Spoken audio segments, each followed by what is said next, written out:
This is so important. Now let me give you 3 bonus points about prayer. Number 1, prayer is not a show. Number 2, prayer is a private affair between a child of God and God the Father. Number 3, prayer is not about vain repetition.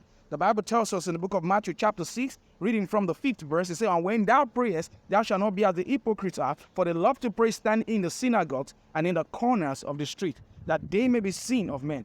Verily I say unto you, they have their reward." There it is. The Bible says prayer is not a show.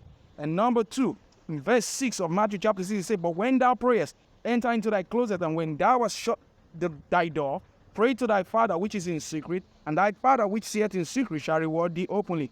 There you have it. Prayer is a private affair between a child of God and God the Father. And number 3, in Matthew chapter 6 and verse 7, it says, "But when you pray, use not vain repetition, as the heathen do, for they think that they shall be heard for their much speaking." Prayer is not about empty repetition of vain words. It's an intentional, deliberate words spoken, intentional, deliberate conversation between a child of God and God the Father.